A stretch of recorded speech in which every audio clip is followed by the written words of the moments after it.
कोई भी कानून को अपने हाथ में लेगा तो उसको बख्शा नहीं जाएगा।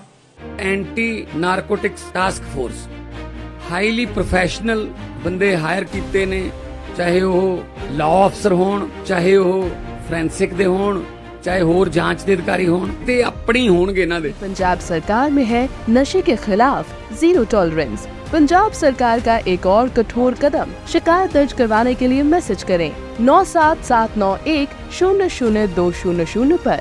नशे के खिलाफ हमारा साथ दें।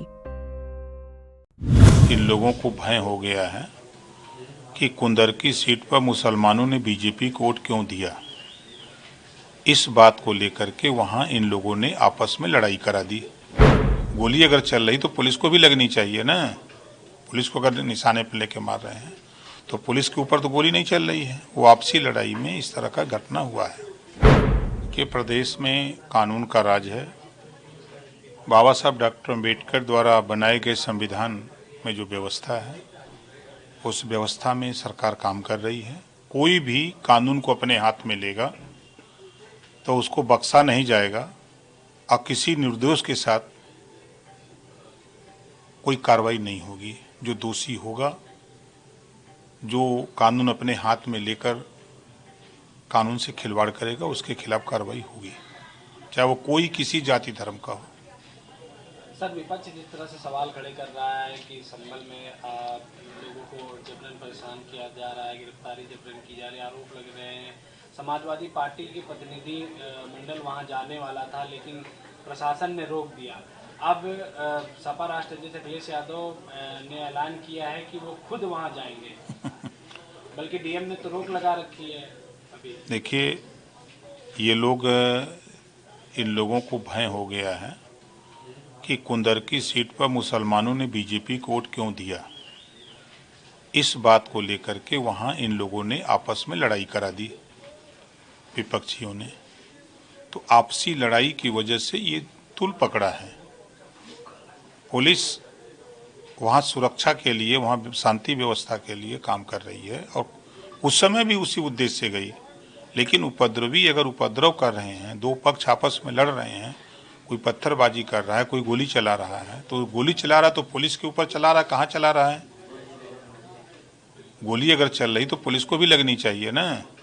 पुलिस को अगर निशाने पर लेके मार रहे हैं तो पुलिस के ऊपर तो गोली नहीं चल रही है। वो आपसी लड़ाई में इस तरह का घटना हुआ है। लेकिन सर, जिस तरह से संभल हो रहा है उसको देखते हुए कहीं कहीं विपक्ष जिस तरह से लगातार सवाल खड़े कर रहा है और वहाँ जाने की बात कर रहा है, जैसे राहुल गांधी भी अब कह रहे हैं कि वहाँ जाएंगे वो खुद, तो कहीं न कहीं माहौल भी बिगड़ेगा। तो कैसे देखते हैं? देखिए, कांग्रेस हो, बसपा हो, सपा हो, ये मुसलमानों का वोट लेने के लिए कुछ भी करने को तैयार हैं। ये सिंपैथी बरतने के लिए, ये कानून को मानते, संविधान को मानते, तो फिर जो जिलाधिकारी का निर्देश है कि अमन चैन वहाँ कायम हो, शांति व्यवस्था हो जाती है तो जो मर्जी हो आवे जाए। आप वहाँ हवा देने जा रहे हो, बिना वजह का तुल पकड़ेगा, शांति व्यवस्था में बाधा पैदा करने जा रहे हो, तो ये काम इन लोगों को नहीं करना चाहिए। परमिशन अगर नहीं है तो नहीं जाना चाहिए। इस तरह की बयानबाजी करने से माहौल को बिगाड़ने का काम करते हैं। इन लोगों को सबसे बड़ी चीड़ यही है कि मुसलमान बीजेपी को वोट क्यों दिया।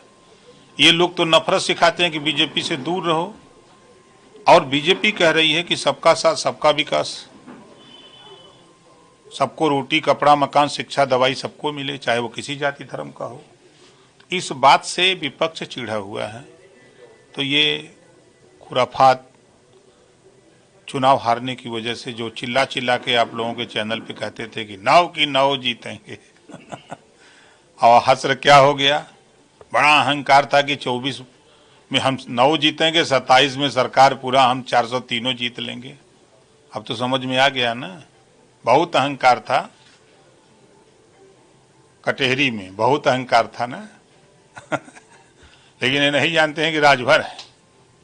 राजभर जब दबाता है ना तो अच्छे अच्छे पहलवान फेंचकूर फेंक देते हैं सर, उपचुनाव और उपचुनाव के नहीं, हम ईवीएम नहीं चाहते, हम बैलेट पेपर चाहते हैं। वो जीतते हैं तो ईवीएम सही है, जब हार जाते हैं तो ईवीएम का दोष रोना रोते हैं। ये जब मैनपुरी उपचुनाव जीते तो क्यों नहीं बोला इन लोगों ने कि ईवीएम यहाँ गड़बड़ थी, हम इस नाते हम जीत गए? बोला उन्होंने? ये करहल जीत क्यों गए? करहल में ईवीएम खराब थी तो जीत कैसे गए? ये सीसा महू में कैसे जीत गए? वहां भी तो ईवीएम से चुना हुआ। ये जीत गए तो ईवीएम सही है, हार गए तो ईवीएम खराब है। ये इनका कल्चर है। लोकसभा में जब जहां जीत गए तो उस समय कहें कि नहीं ईवीएम सही है, और हार गए तो कहें खराब है। तो ये सुप्रीम कोर्ट का भी अभी आदेश आया है, इनके जो विपक्ष की याचिका थी कि ईवीएम हटाया जाए और बैलेट पेपर लाया जाए, उसको खारिज कर दिया सुप्रीम कोर्ट ने। सुप्रीम कोर्ट ने भी यही कहा है कि जब आप हारते हैं तब आप आरोप लगाते हैं, जब जीतते हैं तब आप बोलते नहीं है। तो वही बात तो हम भी कह रहे हैं, तो सुप्रीम कोर्ट ने खारिज किया, सही किया है। ये लोग तर्क दें, सही बात वहां प्रस्तुत करें, तब न बात समझ में आवे। स्थिति है कि भाई आप जीतते हो तो आप सही है, हारते हो तो गलत है, तो दोनों बात कैसे संभव है? उपचुनाव में जो सपा राष्ट्र अध्यक्ष अखिलेश यादव ने जो धांधली का आरोप लेकर अब अपने कार्यकर्ताओं को एक आदेश दिए हैं कि जो भी वीडियो फोटोज है उसको इकट्ठा करें और चुनाव आयोग के सामने वो प्रेषित करेंगे, उसको रखेंगे। कुछ नहीं होना है। समाजवादी पार्टी चाहे वीडियो बनावे फर्जी और चाहे चिल्लाए, कुछ होना नहीं है। जस करनी वो सब भोग विधाता, नरक जात काहे पछताता। 4 बार सरकार समाजवादी पार्टी की मुसलमानों को धोखा दिया, बोरा का बोरा वोट लिया, खाली झोरा थमा दिया, अति पिछड़ों को धोखा दिया। नाई, गोंड, पाल, प्रजापति, राजभर, चौहान, बिंद, केवट, मल्ला, आर्य, कर्कवंशी, बंजारा, बहेलिया, कंगार, गुप्ता, चौरसिया, सोनार, सबको तो धोखा ही दिया। अब बताइए कि धोखा खाने वाले लोग अब वो तो सोच रहे हैं कि अब फिर जाएंगे तो फिर धोखा खाएंगे। अब ये सपना छोड़ दें कि हम सरकार में आएंगे और चुनाव आयोग हमारी बात मान लेगा कि हमारी सरकार बना दे। चुनाव आयोग थोड़ा वोट देगा। चुनाव आयोग तो एक निष्पक्ष स्वतंत्र एजेंसी है, वो उसका प्रयास होता है निष्पक्ष चुनाव कराना, और सरकार चाहे जिसकी होती है वो भी कोशिश करता है कि चुनाव निष्पक्ष हो। तो चुनाव ये जितना वीडियो करावें, चाहे बनवावें, चाहे कुछ करें, कुछ नहीं होने वाला है। और वो हमारे सालिक यादव जी एक दोहा कहते हैं, रावण कौरव कंस। रावण का अहंकार, कंस का अहंकार और कौरव का अहंकार, ये तीनों को ले डूबा है। तो अहंकार है, वो अहंकार इनको बर्बाद करके रखेगा, देख लेना। मिल्कीपुर में जो कोर्ट का मामला चल रहा, क्या लगता है वहाँ चुनाव होगा?